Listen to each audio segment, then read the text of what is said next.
Pareciera que en estos tiempos finales se está derramando mayor cantidad de gracias y más personas que en otras épocas reciben las visitas de nuestro Señor y de la Santísima Virgen. Pero por supuesto hay que discernir y separar la paja del trigo. Pero para esto hay que tener información. Y hoy queremos informar sobre una mística y vidente polaca relativamente reciente, porque falleció en el año 2012, quien recibió instrucciones de Jesús para que las comunicara al mundo. Los mensajes dados por Jesús están ordenados en 2 libros que fueron aprobados por los obispos locales. En este video te voy a informar quién fue Alicia Lenseska, cómo se le apareció Jesús y qué mensajes le dejó para nuestro tiempo. Ten en claro que nosotros no promocionamos ningún vidente ni aparición, sino simplemente informamos.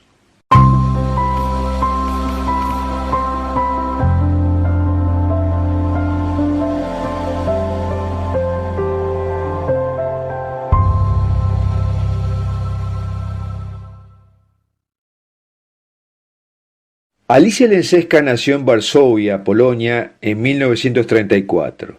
Su padre murió 5 años después y desde entonces Alicia y su hermano mayor fueron criados por su madre, quien en 1946 se mudó con los niños a Szczecin.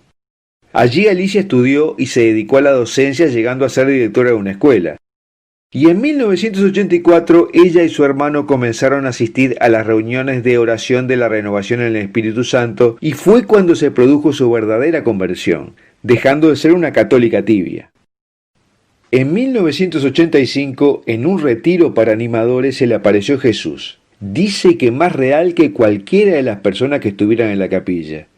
Y sucedió después que recibió la Eucaristía. Y a partir de ese momento todo cambió. Su jerarquía de valores, la estructura de sus necesidades y el propósito de su vida. Recibió la gracia extraordinaria de encuentros místicos regulares con Jesús, que la fue instruyendo y le dio mensajes para que los comunicara al mundo. Alicia escribió escrupulosamente todo lo que escuchó de Jesús y así se crearon 2 diarios, testimonios y palabras de instrucción, que tienen el imprimatur de un obispo y el niloftat de otro. Jesús le dijo: lo que escribes es para que la gente entienda que quiero hablar con todos, guiarlos, protegerlos del mal y llevarlos por el camino de la salvación. Que estoy con cada ser humano en cada momento de su vida, que tienen que querer escucharme, hacer lo que yo les diga y vivir según mis enseñanzas. Para ese entonces Alicia estaba jubilada, vivía en una pequeña habitación de modo ascético y evangelizando todo lo que podía. Y le preguntó a Jesús: ¿qué puedo hacer por ti? Y él le respondió: viste las heridas que me siguen infligiendo y sangran. Estoy sufriendo por amor. Mis propios hijos me azotan y abusan. Puedes aliviar mi dolor con tu ternura. Cúbreme en tu corazón, porque muchos me han expulsado. A principios de 1989 Alicia recibió el don de los estigmas invisibles. Jesús le dijo: tú participas en mi sufrimiento. El tiempo es cada vez más urgente y está cada vez más saturado de carteles que anuncian la cosecha. Cada uno cosechará lo que ha sembrado. La oración se convirtió para Alicia en los momentos más hermosos de su encuentro con Jesús. Y al respecto Jesús le dijo: la oración es unión conmigo. Muchos están perdidos. El mundo está sumido en la oscuridad porque no hay oración, no hay unidad conmigo. Y agregó: cuando un hombre no reza, se separa de la fuente de su existencia, es sacudido y atormentado por él mismo, por otras personas, pero sobre todo por los poderes espirituales del mal. Y entonces Alicia le pidió que le enseñara a orar y Jesús le dijo: aférrate a mi corazón. Si te resulta difícil, piensa en lo que he hecho en general y en tu vida. En los momentos más difíciles, ora con palabras, en voz alta, pero en tu conciencia siempre debe haber un sentimiento de mi presencia en ti. Y agregó: el signo más elocuente es mi presencia en la Eucaristía. Estoy escondido en la hostia y por su consumo el alma me encuentra vivo y real, aunque escondido para la mente y los sentidos del cuerpo. Jesús le dijo que la mayor desgracia en la vida humana es el pecado, apartarse de él, y al rechazar a Dios, el hombre se coloca bajo el dominio de Satanás. Alicia comprendió que no hay situaciones desesperadas en la vida humana, que Jesús está siempre con nosotros para liberarnos de la terrible esclavitud de los pecados y de Satanás, y que la falta de conversión y el rechazo definitivo de su misericordia conduce a la condenación eterna.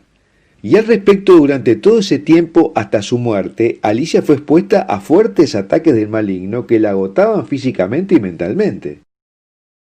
Sobre la situación actual, nuestro Señor le dijo que hay un tiempo de confusión en el mundo y en los corazones humanos, porque los mensajes que se han dado al mundo para volver a los caminos de Dios, para orar juntos y hacer penitencia, han quedado desatendidos por el mundo.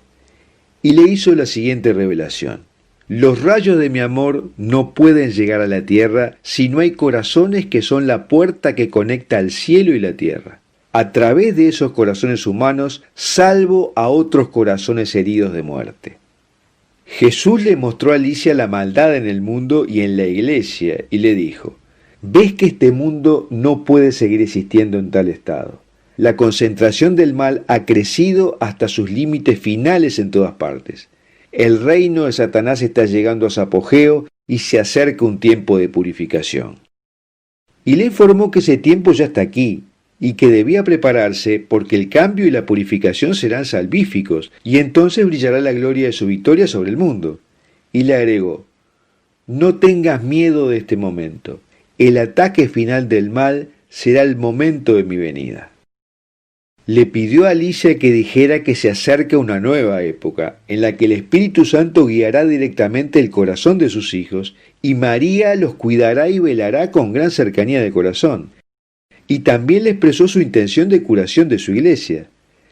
Él le dijo que los medios de desarrollo espiritual y adoración hasta ahora eran buenos para los años que ahora estaban terminando, que los medios y el culto establecidos por personas obedientes a su voluntad se adecuaban a un tiempo de estabilidad, un tiempo de paz, pero que se han convertido en una costra esquemática y meramente formal que cubre un enorme vacío.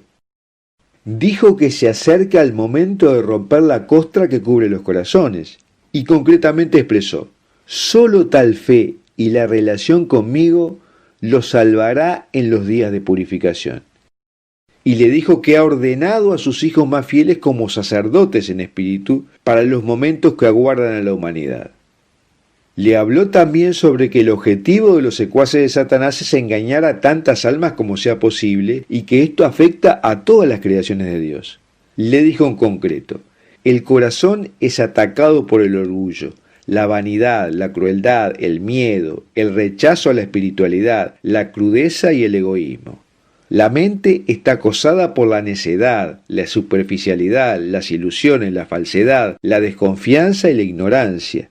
Y el cuerpo se ve asaltado por la creencia de que es el valor supremo, y que la actividad de Satanás en la cultura y el arte cambia la jerarquía de los valores, que la religión está siendo reemplazada por cultos paganos, y que las condiciones sociales están siendo modificadas a través del control de las personas, la manipulación de las conciencias, la pobreza generalizada y el saqueo por parte de los poderosos. El objetivo es hacerle creer al hombre su propia deificación, que lo lleva a decidir sobre la creación y destrucción de la vida, y sobre el bien y el mal, pero lo despoja de la dignidad de hijo de Dios. Su trabajo es disminuir la sensibilidad de las personas, aumentar la indiferencia y profundizar el sentimiento de impotencia para que las personas se acostumbren al mal y lo consideren normal e incluso un signo de progreso de la civilización. Pero Satanás no tiene ningún poder con aquellos que no le dan permiso. Y la única fe es la fidelidad a la enseñanza de Jesucristo y la consagración a su madre que aplastará la cabeza de la serpiente. Nuestro Señor le dijo en concreto: el inmaculado corazón de mi madre vencerá. Ella es la madre de la iglesia. Y agregó: está llegando el amanecer y la primavera a la Santa Iglesia, aunque exista la antiiglesia. Alicia murió en el año 2012. Y en su lecho de muerte se abrió el velo y dijo: ¡qué hermoso está ahí! Vi a mis padres, me quedé sin tiempo, puedo escuchar todo, me muero feliz. El fin de los tiempos, la nueva etapa que se abre a la humanidad, comienza por una aguda lucha entre Dios y sus aliados versus el maligno y los suyos. Un tiempo en que debemos prevenirnos de cualquier influencia oscura y energías desconocidas, porque son ámbitos en que el maligno actúa. En estos tiempos convulsionados, hay solo dos campos, el campo de Dios y el campo del maligno. Pero hay veces algunas cosas espirituales que no son de Dios, tendemos a pensar que son inocuas, como el yoga, que se ha popularizado en Occidente como una disciplina para relajación mental y estiramiento del cuerpo. Sin embargo, la mayoría ignora que el yoga llama a fuerzas desconocidas, incluso solamente a través de sus posiciones corporales, que están diseñadas en la religión hinduista para despertar esas fuerzas. En este video hablaremos sobre la imposibilidad de separar los ejercicios físicos del yoga de su espiritualidad global y especialmente sobre el efecto que producen las meditaciones y la práctica de despertar energías ocultas que no se sabe a dónde conducen y a quién permiten ingresar.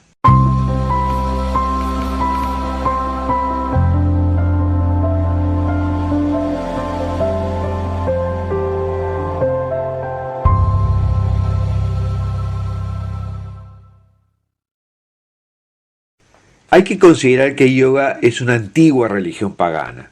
Tiene detrás la filosofía hinduista que cree en la reencarnación, el karma y da más trascendencia al yo que a Dios. Hay varias partes del yoga como son sus posturas físicas, su meditación, su adoración a ciertas divinidades. Pero todos estos aspectos están conectados inexorablemente. No se los puede separar. No se puede optar por una parte del yoga y desechar otras, porque una parte trae la otra inconscientemente, sin buscarlo.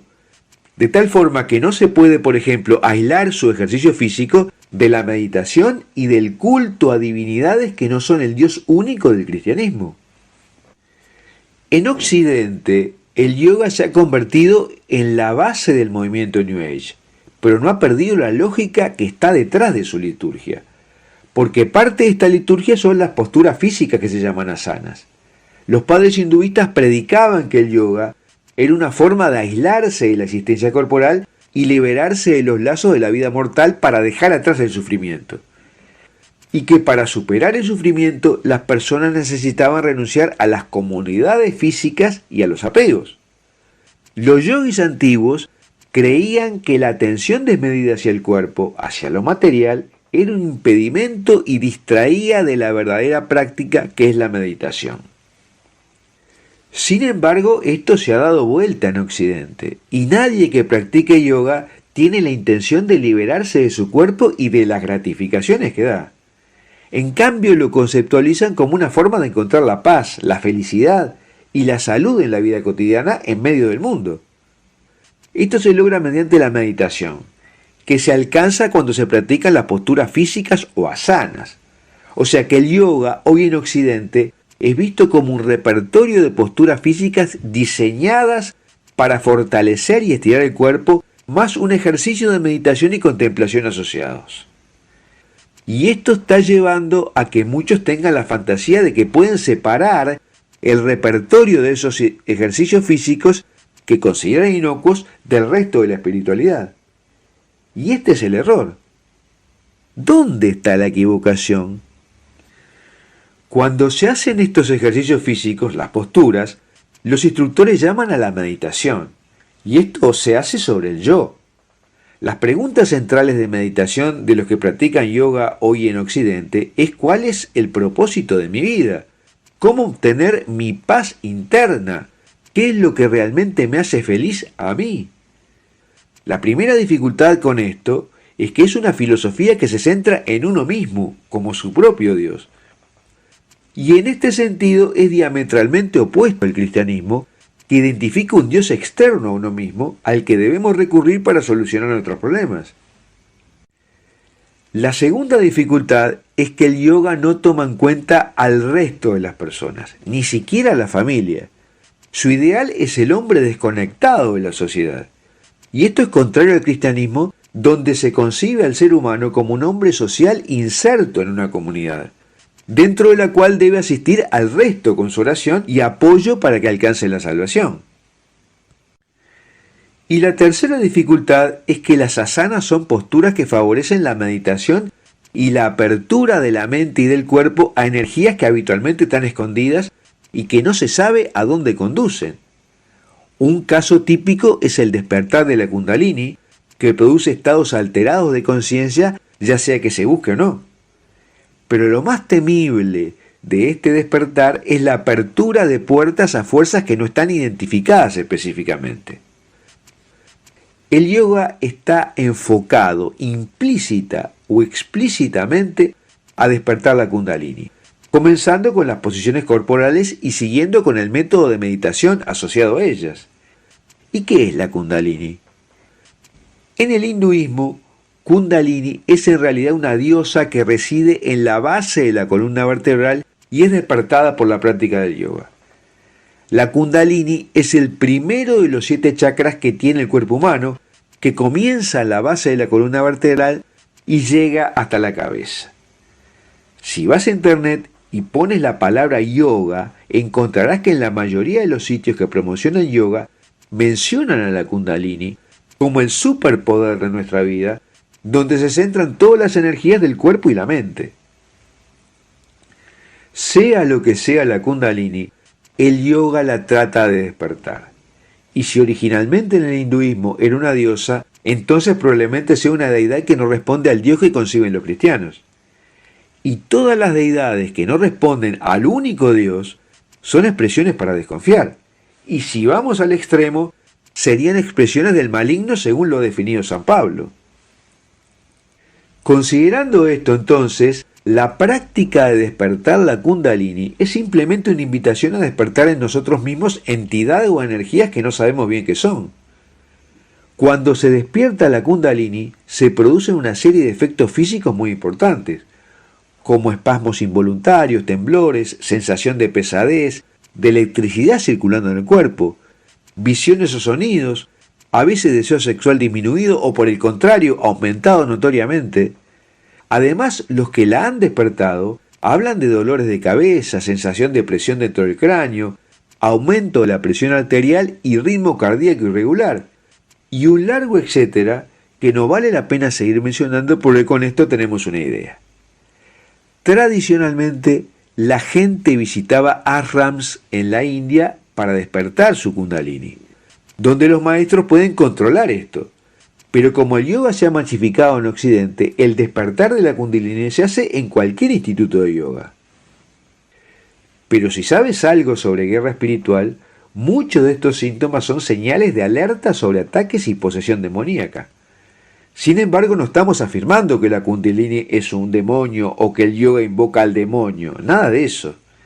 Sino que el yoga se abre y trabaja con entidades y energías desconocidas que no sabemos de dónde provienen y por eso son oscuras, y abre puertas.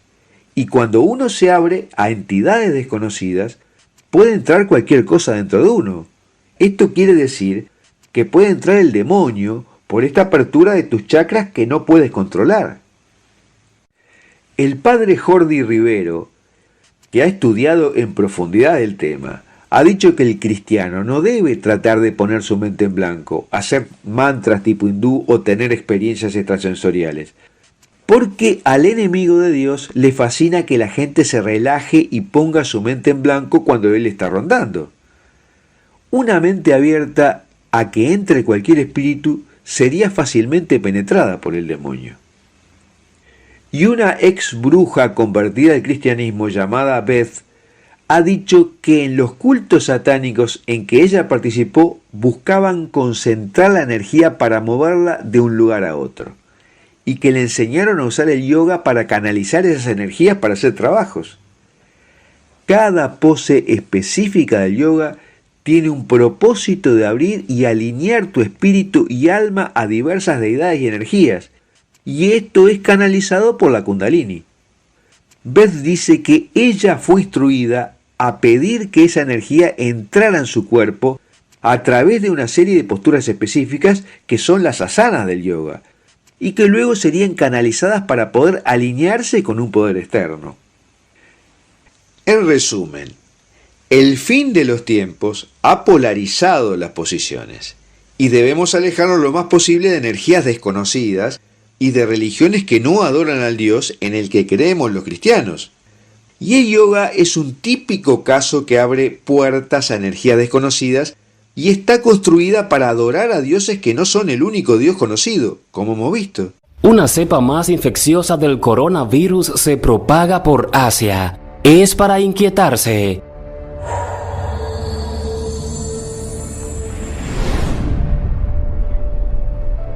La mutación D614G ha sido detectada recientemente en Malasia, Filipinas y Singapur. Una mutación del virus SARS-CoV-2 que ya es predominante en varias partes del mundo, ha sido detectada recientemente en Asia. Si bien estudios sugieren que la cepa, conocida como D614G, es más infecciosa que la variante original de Wuhan, los expertos sostienen que no es más letal y que las vacunas seguirán siendo eficaces contra esta mutación.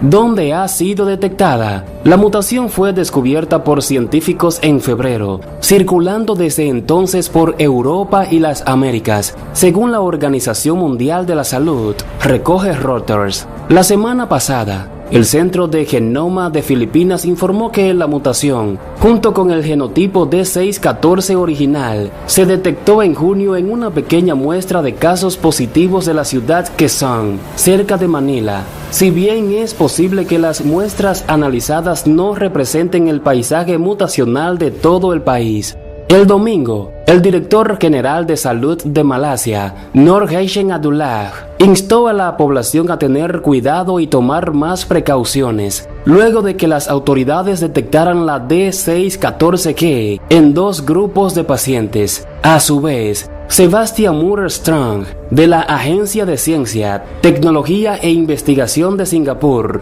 comunicó que la variante también se ha encontrado en esta ciudad-estado, pero que las medidas de contención han evitado su propagación a gran escala. Más contagiosa, la mutación de D614G provoca un pequeño cambio en la glucoproteína, la llamada espiga, que sobresale de la superficie del virus, que se vale de ella para entrar e infectar células humanas. Un equipo internacional de investigadores reveló en un estudio publicado en julio en la revista Cell que esta variación en el genoma viral del SARS-CoV-2 mejoró su capacidad de infectar células humanas y que es más infecciosa en cultivos celulares en condiciones de laboratorio. Por su parte, Nur Hashim Abdullah aseguró que la cepa D614G, detectada en Malasia, es 10 veces más infecciosa que la original y que las vacunas que están siendo desarrolladas en la actualidad pueden no ser efectivas contra esta mutación. Un estudio separado realizado por científicos en Springs Research, Florida, Estados Unidos, también concluyó que la cepa es 10 veces más infecciosa que la original. Sin embargo, el mismo estudio publicado en Cell indica que la mutación no parece ser más mortal que la cepa original, ni aumentar la gravedad de la enfermedad. Según Paul Taibeck, consultor principal de la Universidad Nacional de Singapur y presidente electo de la Sociedad Internacional de Enfermedades Infecciosas, la evidencia sugiere que la proliferación de la mutación D614G en algunas partes del mundo ha coincidido con una caída en las tasas de muerte, lo que parece indicar que esta cepa es menos letal. Quizás sea algo bueno tener un virus que es más infeccioso pero menos mortal, apunta Davis. En declaraciones a Reuters, el experto explica que la mayoría de los virus tienden a volverse menos virulentos a medida que mutan, pues al virus le interesa infectar a más personas, pero no matarlas, porque depende del huésped para alimentarse y refugiarse. Afectará a la eficacia de las vacunas. Asimismo, tanto Taibeck como Moore-Strong señalan que este tipo de mutaciones probablemente no cambiarán el virus lo suficiente como para hacer que las posibles vacunas sean menos efectivas. Las variantes son casi idénticas y no cambiaron áreas que nuestro sistema inmunológico normalmente reconoce, por lo que no debería haber ninguna diferencia para las vacunas que están siendo desarrolladas, destaca Moore-Strong. Hemos llegado al final de esta información.